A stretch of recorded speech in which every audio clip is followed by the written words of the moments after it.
Hey friends, welcome back to Aryan Gururaj channel. இன்றைக்கி செம்ம இன்ட்ரெஸ்டிங்கான வீடியோவோட தாங்க உங்களை பார்க்கலான்னு வந்திருக்கோம். இன்றைக்கி அதை காமிக்கிறதுக்கு முன்னாடி உங்களுக்கு ஒன்று காமிக்கவா? இந்த மரம் தாங்க 400 இயர்ஸ் ஓல்டான ஒரு ஆலமரம். இந்த மரத்தை தாண்டி தான் நாங்கள் இந்த ஃபீல்டுக்கே வந்திருக்கோம். இதோட பேர் பிக் பேனியன் வைன்யார்ட் ஃபீல்டு. இங்கே ரிசார்ட்ஸும் இருக்குது, இங்கே ரெஸ்டாரண்ட்டு கூட இருக்குது. நம்ம புக் பண்ணது வைன்யார்ட் விசிட்டுக்கு மட்டும்தான் புக் பண்ணியிருக்கோம். அது புக் மை ஷோலையே அவைலபிளாக இருக்குது. 400 per person தான். இன்னும் எக்ஸ்ட்ராவாக ஏதாச்சும் வேணும்னா நம்ம அதில் ஆட் ஆன் பண்ணிக்கலாம். நாங்கள் ஈவினிங் ஒரு 4 o'clock போல் தான் போனோம். ஒரு 1 hourலேயே எல்லாமே முடிச்சிட்டோம். ஸோ ஸ்டார்டிங்லேயே ஒரு இன்ட்ரொடக்ஷன் கொடுத்துருவாங்க, எந்த மாதிரி ஒயின் அங்கே ப்ரிப்பேர் பண்ணுறாங்க. அந்த ப்ரிப்ரேஷன்ஸ் கிளியராக கொடுத்தனால நம்மளுக்கும் ஒரு ஐடியா இருக்கும். ஸோ அந்த முடித்ததுமே ஃபார்ம் ஃபீல்டுக்கு விசிட் பண்ண கூட்டிகிட்டு போயிடுவாங்க. ஒரு 4 acres கிரேப்ஸ் தோட்டம் அங்கே போட்டிருக்காங்க. ஆனால் ஒரே ஒரு அப்செட் என்னென்னா, நாங்கள் போன டைமில் கிரேப்ஸ் ஹார்வெஸ்டிங் இல்லை. ஸோ அதோட ஸ்டேஜ் பார்த்திங்கன்னா பூ அதுக்கு அடுத்த ஸ்டேஜில் இருந்தது. மார்ச்சில் தான் ஹார்வெஸ்டிங். ஆமாம். ஸோ ஓகே, இருக்கிறத ஃபுல்லாக விசிட் பண்ணிவிட்டு நம்ம ஃபோட்டோ எடுத்துக்கலாம்னு சொல்லிவிட்டு நாங்களும் ஃபுல்லாக போய் பார்த்தோம். இன்ட்ரெஸ்டிங்காக தான் இருக்குது. இன்னொன்று என்ன இங்கே ஸ்பெஷல்னு சொன்னாங்கன்னா, உள்ளே நிறையா வெஜிடபிள்ஸு, கோகோனட்ஸு அது எல்லாமே இருக்காம். நம்ம வேணும்னா அதையும் எடுத்துகிட்டு வெயிட் போட்டு மணி கொடுத்து அதை வாங்கிக்கலாம். கிரேப்ஸ் இருந்திருந்தால் இன்ட்ரெஸ்டிங்காக இருந்திருக்கும். பட் பரவாயில்ல, இதுவும் ஃபோட்டோ எடுக்கிறதுக்கு நல்லா தான் இருந்துச்சு. இந்த ஃபீல்டு கொஞ்சம் டிஃப்ரெண்ட்டாக இருந்துச்சு. இது வரைக்கும் இந்த மாதிரி ஒரு செட்டப்பில் நம்ம பார்த்துருக்க மாட்டோம். நல்லா தான் இருக்குது, ஒரு குட் வைபாக இருக்குது. ஆரியனுக்கும் குருக்கும் வேணால் இந்த மாதிரி கிரேப் யார்டு புதுசாக இருக்கலாம். ஆனால் எனக்கு இது புதுசு இல்லைங்க. ஏன்னா எங்கள் அப்பா சின்ன வயசுலேருந்தே கிரேப் தான் கல்டிவேட் பண்ணுவார். ஃபுல் அண்ட் ஃபுல் அக்ரி லேண்டில் தான். ஸோ எனக்கு இதை பற்றி எல்லாமே தெரியும். ஸோ நான் கூட்டிகிட்டு போனப்பவே ஒரு டவுட்டில் தான் நான் கேட்டேன், இப்போ கல்டிவேஷன் டைமா எந்த மாதிரின்னு. ஆனால் அவங்க கிளியராக சொல்லலை. சரி போய் பார்த்துக்கலான்னு சொல்லி வந்தோம். பட் அன்ஃபார்ச்சுனேட்லி அங்கே கிரேப்ஸ் இல்லை. இந்த ஸ்டேஜில் தான் இருக்குது பாருங்களேன், பேபி கிரேப்ஸ். இதை தான் ஆரியனுக்கு காமிச்சோம். பட் அவனுக்கு என்ன புரிஞ்சதுன்னு தெரியல. பட் சொல்கிறதெல்லாம் கேட்டுக்கிட்டான். இங்கே மோஸ்ட்லி குட்டீஸ்க்கு டைம் ஸ்பெண்ட் பண்ணுற மாதிரி பிளேசஸ் கம்மி தான். ஸோ அடல்ட்ஸ் வந்தால் நல்லா என்ஜாய் பண்ணலான்னு வச்சுக்கோங்களேன்.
ஆரியன் மட்டும் வச்சிடலாம். பாய்.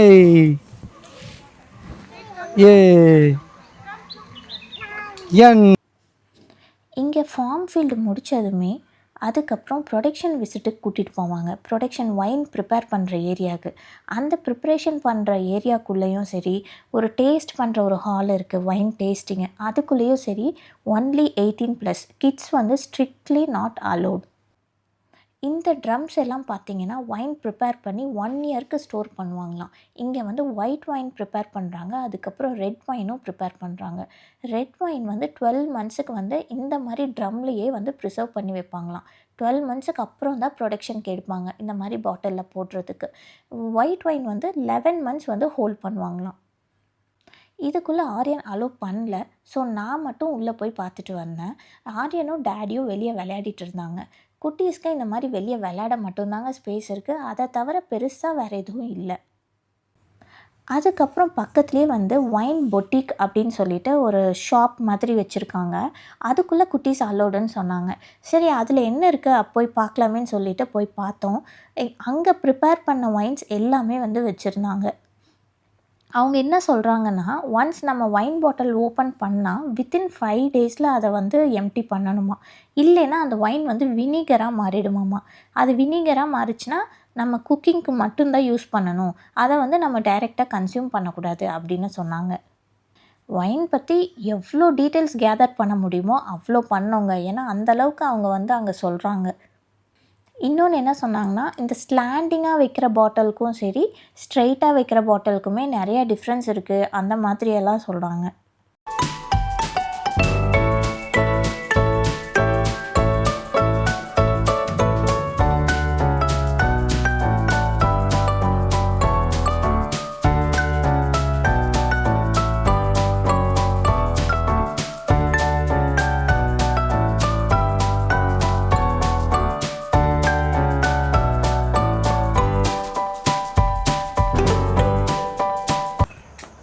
ஆரியன்மா அப்படி சொல்லிட்டா? எங்கே பார்த்தாலும் ட்ரம்மாக இருக்கல்ல. அதான் இந்த பைரேட்ஸ் ஆஃப் தி கரீபியன் படத்தில் தான் நீ பார்த்துருக்கேன். Pirates of the Caribbean. ஆமாம் ஆமாம் ஆமாம். தமிழ் டப்பிங். ஆமாம். இங்கே அவ்வளோதான் ஃப்ரெண்ட்ஸ். 1 ஹவர்லேயே நாங்கள் எல்லாமே ஃபினிஷ் பண்ணிட்டோம். சரி அப்படியே ரெஸ்டாரண்ட் போயிட்டு லைட்டாக சாப்பிட்டுட்டு கிளம்பலான்னு சொல்லிட்டு நாங்களும் கிளம்பிட்டோம். அந்த ரெஸ்டாரண்ட் பக்கத்துலேயே கிட்ஸுக்கு கொஞ்சம் ப்ளே ஏரியா இருக்குது. அங்கே வந்து ஆரியன் தான் பார்த்தா விட மாட்டார். சரி ஆரியனுக்கு கொஞ்ச நேரம் விளையாட விடலாம் அப்படின்னு சொல்லிட்டு அங்கே விட்டோம். பட் ஈவினிங் டைம் ரொம்ப கொசு வந்துடும். ஸோ ஆரியனை சீக்கிரம் கூட்டிகிட்டு போகணும்னு சொல்லிட்டு லைட்டாக விளையாடுற மாதிரி அவனை விளையாட வச்சுட்டு கிளம்பிட்டோம். ஓகே ஃப்ரெண்ட்ஸ், உங்களுக்கும் இந்த வீடியோ இன்ட்ரெஸ்டிங்காக இருக்குன்னு நம்புகிறோம். கண்டிப்பாக நீங்கள் சப்ஸ்கிரைப் பண்ணுங்கள், கமெண்ட் பண்ணுங்கள், லைக் பண்ணுங்கள், ஷேர் பண்ணுங்கள்.